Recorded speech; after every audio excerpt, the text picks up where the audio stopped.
2016-17 অর্থবছরের প্রস্তাবিত বাজেট বড় আকারের হলেও ভালো করার আরও সুযোগ ছিল বলে মনে করে বিশ্বব্যাংক। সংস্থাটির মতে বাজেটে ব্যয়ের যে পরিকল্পনা করা হয়েছে তার বিপরীতে সরকারের রাজস্ব আদায় বড় চ্যালেঞ্জ হয়ে দেখা দিতে পারে। আগামী অর্থবছরের প্রস্তাবিত বাজেট নিয়ে বিশ্বব্যাংকের এক সংবাদ সম্মেলনে এসব পর্যবেক্ষণ তুলে ধরে সংস্থাটি। বিশ্বব্যাংকের ঢাকা অফিসের প্রধান অর্থনীতিবিদ ডক্টর জাহিদ হোসেন বলেন, জিডিপি প্রবৃদ্ধির যে লক্ষ্যমাত্রা নির্ধারণ করা হয়েছে সেই হিসেবে মূল্যস্ফীতি কমানো এবারের বাজেটে কঠিন হবে। একই সাথে জিডিপি প্রবৃদ্ধি এবং মূল্যস্ফীতি কমাতে হলে চাহিদা বৃদ্ধির তুলনায় যোগান বাড়াতে হবে। আর এজন্য জ্বালানি ও অবকাঠামোর উন্নয়ন, অর্থনৈতিক অঞ্চলের দ্রুত অগ্রগতির মাধ্যমে সঞ্চয়কে বিনিয়োগে রূপান্তরিত করা জরুরি বলেও মনে করেন তিনি।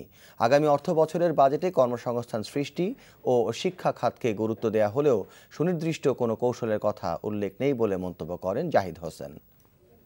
বাজেটে কাটছাট করতেই হয় ইমপ্লিমেন্টেশন প্রক্রিয়ায়, কিন্তু কাটছাট কিভাবে করছে সেটার উপর নির্ভর করে ওই কাটছাটের ইম্প্যাক্টটা উন্নয়নের উপরে কিরকম হবে। এটা যদি আমার প্রায়োরিটি প্রজেক্ট যেগুলো সরাসরি ব্যক্তিখাত বিনিয়োগ বান্ধব সেখানে যদি কোনো ইম্প্যাক্ট না আসে তাহলে কিন্তু এটার কোনো গ্রোথ ইম্প্যাক্ট হওয়ার কথা নয়।